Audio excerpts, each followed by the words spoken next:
अस्सलाम वालेकुम, मेरा नाम अब्दुल वदूद है और मैं एक ज़ूलॉजिस्ट हूँ। कुछ दिनों पहले एग्जैक्टली डेट याद नहीं, लेकिन तकरीबन एक हफ़्ता पहले मेरे पास एक ब्लैक विंग काइट आ गई थी।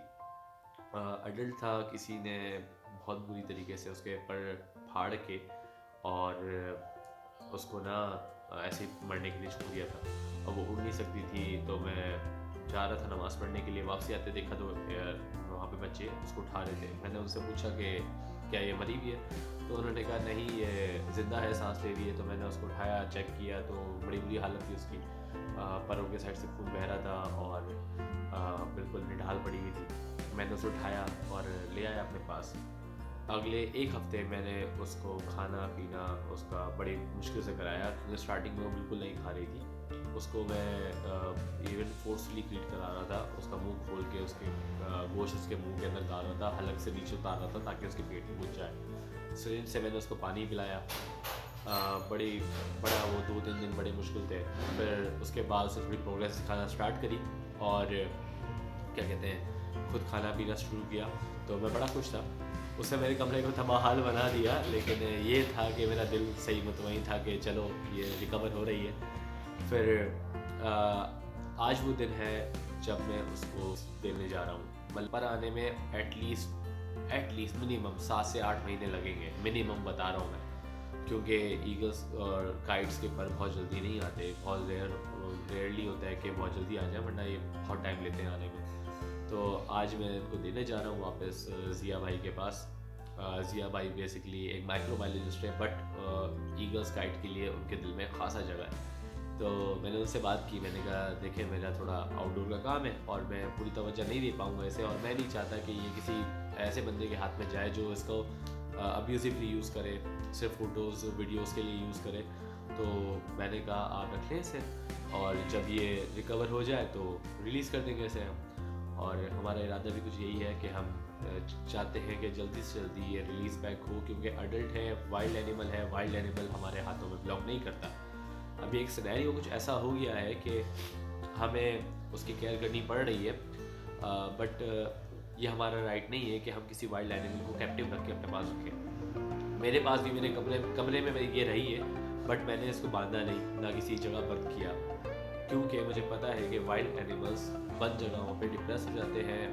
खुद सोचें, एक चील जो है, चील वो आसमानों में बड़े बड़े खुले आसमान में उड़ रही है, और उसको हम उठा के छोटे से पिंजरे में बंद कर दें तो क्या सूरत हाल होगी। तो बस इमेजिन ही कर सकते हैं। तो अल्लाह खैर करे और हम आज इसको वापस मतलब एक जगह पे छोड़ के आते हैं। वो बेसिकली उनके पास जगह है, वो रख लेंगे वहाँ पे। अल्लाह करे वो जल्दी रिकवर हो जाए, मेरी दुआ है अल्लाह ताला से, और वापस अपने फैमिली के साथ जा मिले। क्योंकि चीज़ होती हैं वो होती हैं मोनोगैमस, मतलब एक दफ़ा पैर बनाती हैं, सारी ज़िंदगी उनका वो पैर रहता है। तो मैं पॉसिबिलिटी है कि इसका जो दूसरा पार्टनर है वो हवा में इसकी तलाश में कहीं घूम रहा हो, दर दर भटक रहा हो, डिप्रेस हो वो भी। तो हम चाहते हैं कि ये टाइम जल्दी गुजरे और उसका सब्र भी ख़त्म हो और इसका भी। तो सूरत हाल कुछ यही है, हमें दो मोहब्बत करने वालों को मिलाना है, और दो मोहब्बत करने वालों को मिलाना एक सवाब का काम है। तो हमने अपनी काइट को इसके अंदर डाल दिया है। आप देख सकते हैं इसका ना ये वाला हिस्सा जो पर का है ये पूरा डैमेज है, और ये वाला हिस्सा है, लेकिन इसके जो अगर मैं खोल के दिखाऊं तो इसके अंदर भी पर नहीं है। और दूसरा इसकी टेल उन्होंने नोच दी सारी की सारी। तो स्टार्टिंग में तो मुझे जुवेनाइल लगा, बट बाद में मैंने इसके जब पैटर्न वगैरह देखे तो ये जुवेनाइल नहीं था, अडल्ट है टोटली। हाँ, तो भाई फिर मैं अपने इस इंडियन ब्लैक काइट को ज़िया भाई के पास ले आया हूँ। तो ये ज़िया भाई हैं और इनके हवाले हमने इसको कर दिया है। अभी थोड़ी डरी सहमी बैठी हुई नई जगह पे आई हुई है। तो बेसिकली ज़िया भाई को देने का मकसद ये था कि मैं जा रहा हूँ कुछ टाइम के लिए आउट ऑफ सिटी, तो और ख़ाने पीने का मसला हो जाता है। ज़िया भाई वैसे ही बड़े अच्छे क्या कहते हैं, बाजीगर हैं, बाज वाले बंदे हैं। तो इन्होंने बहुत सारे ऐसे काइट्स और रेस्क्यू करके छोड़े, तो अभी इनके हवाले कर दिया मैंने। अब होपफुली रिकवर करने के बाद ज़िया भाई इसको छोड़ देंगे। हाँ ज़िया भाई, हाँ इंशाल्लाह कोशिश यही होगी कि जल्द से जल्द रिकवर हो जाए, फिर इसको हम दोबारा जो है नेचर के हवाले करें। वैसे ज़िया भाई कितना टाइम लगेगा आपके अंदाजे से इसको रिकवर होने में? यार 6 महीने से ज़्यादा का वक्त लग सकता है, क्योंकि इसके पर जो है ना बहुत ज़्यादा डैमेज नज़र आ रहे हैं। एक तरफ है के ना? पर तो ठीक है, एक तरफ के तो इतने हैं कि फ्लाई कर सकती है, बट दूसरी तरफ पर बिल्कुल नहीं है, तेल भी नहीं है ना। तेल भी नहीं तो है। हालत इसकी ऐसी है कि किसी इंसान का काम लगता है मुझे, अब अल्लाह जाने किसका काम है, बट मेरा जंक्शन ये है कि किसी ने कबूतरों के जाल में फंस गई होगी है और उसके बाद उसने नोच नाच के इसके परवर और इसको बाहर मरने के लिए फेंक दिया। अब जब मैंने उठाया था तो ये कुत्ते भी इसके ऊपर वार कर ही रहे थे, तो पूरी कहानी मुझे नहीं पता, बस ये है कि अब हमारे पास थी, अब इसको रिहेबिलिटेट कर रहे हैं और इसको वापस रिलीज़ कर दिया जाएगा वाइल्ड के अंदर। तो स्टे ट्यून, इंशाल्लाह ताला जब रिलीज़ करेंगे तो उसकी भी वीडियो बनाएंगे। लगे हाथ में आप लोगों को इसके बारे में इंटरेस्टिंग फैक्ट बताते चलूँ कि चील जो होती है उसे मतलब उसका कॉमन नेम चील है हमारी ज़बान में, उसको बेसिकली कहा जाता है इंडियन ब्लैक विंग काइट या पारिया, पारिया भी इसको कहा जाता है और इसका साइंटिफिक नेम है बिल्बस मैग्नस। तो ये साइज़ के अंदर ज़्यादा 2 फीट तक चली जाती है और इनका विंग स्पैन तकरीबन 4 फीट का हो जाता है, ज़्यादा 4.5 साढ़े 3 फीट का होता है बेसिकली, लेकिन 4 फीट तक जा सकता है और ओकेजनली इससे बड़े भी हो सकते हैं अकॉर्डिंग टू उनके क्लाइमेट रीजन्स और फीडिंग पे डिपेंड करता है। ये बेसिकली कार्निवोर होती हैं लेकिन स्कैवेंजर भी है, ये खाती मीट ही है और ये लिजर्ट खाती हैं, आपके छोटे चूजे मुझे उठा लेती हैं, कबूतरबाज बड़े परेशान होते हैं इनसे और मुझे लगता है जो इसके साथ सीन हुआ है वो किसी कबूतरबाज नहीं किया और ये बेसिकली दुनिया में अबंडेंटली पाई जाती है।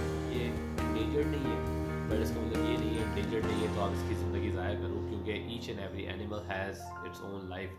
जैसे हर इंसान की अपनी इंडिविजुअल ज़िंदगी होती है, इसी तरीके से हर जानदार की दूसरे जानदार की भी अपनी इंडिविजुअल ज़िंदगी है, वो भी इस साइकिल में एक रोल अदा कर रहा है जो कि हम नहीं करते, क्योंकि अगर दुनिया से सारी चीज़ें ख़त्म हो जाए ना तो उसके ऊपर डिपेंडेंट दूसरे जानवर हैं वो ख़त्म हो जाएंगे, फिर उसके ऊपर डिपेंडेंट दूसरे जानवर हैं वो भी ख़त्म हो जाएंगे।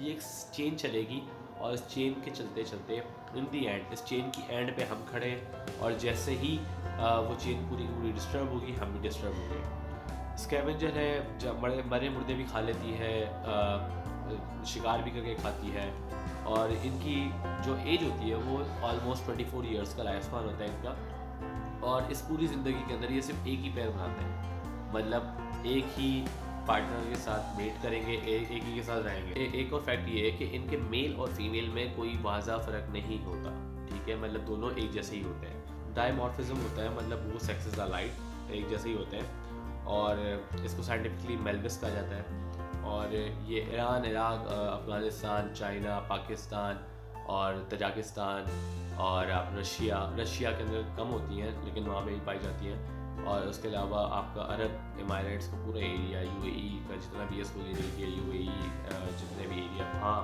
और कुछ रीजन यूएसए के वहाँ पे और उसके अलावा आपके ऑस्ट्रेलिया में बहुत पाए जाते हैं। तो मतलब ये कि ये और इसके बीच में जितने भी आइलैंड आते हैं, जापान, इंडोनेशिया ये हो गए, इन जगहों पे ही पाई जाती है क्योंकि ये बहुत लंबा सफ़र करती है। ये माइग्रेटरी होती हैं बट ये अपने घोंसले अगर एक जगह इनको सूटेबल लगे तो ये वहाँ पे भी रह लेती हैं। माइग्रेशन तब करती हैं जब इनको खुराक चाहिए होती है, मतलब कि इनको लगता है कि यहाँ पे खाना ख़त्म हो गया तो उड़ के दूसरी चली जाती हैं खाना तलाश करने के लिए।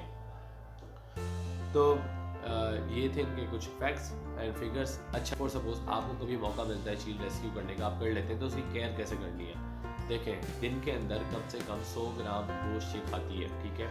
अगर आप नए हैं इस मामले में तो बनाए मेहरबानी गोश्त बोनलेस यूज़ करना या छींचड़े ज़्यादा अच्छे रहेंगे वो इस्तेमाल कर लेना। वो आप मुर्गी वाली दुकान से जाके ले लें, दिल, गुर्दे, फेफड़े वगैरह उसके अंदर होते हैं, उसको छोटे छोटे टुकड़ों में काटना है, नॉट मोर देन 2 इंचेस, ठीक है। 2 इंचेस से जितने हों वो टुकड़े, विड्थ भी इनकी ज़्यादा बड़ी ना हो, 1 इंच की विड्थ हो, तो ये आप इसको खिलाएं।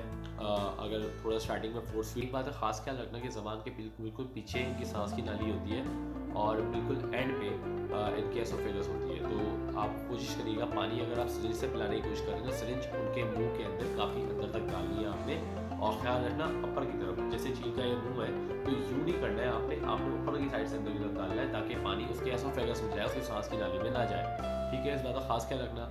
दिन में आप इसे एक टाइम खाना दें वो भी इनफ है, लेकिन मैं प्रेफर करता हूँ 2 टाइम में 50-50 ग्राम के दे दो ताकि उसकी जो डाइटरी वो है साइकिल है वो डिस्टर्ब ना हो। अच्छा, अगर आपको जुवेनाइल मिलता है तो जुवेनाइल आप टेम भी कर सकते हैं, but I don't prefer taming animal for your own benefit, so आप इसको एक वक्त पे आके रिलीज़ कर दें, वो ज़्यादा बेहतर होगा।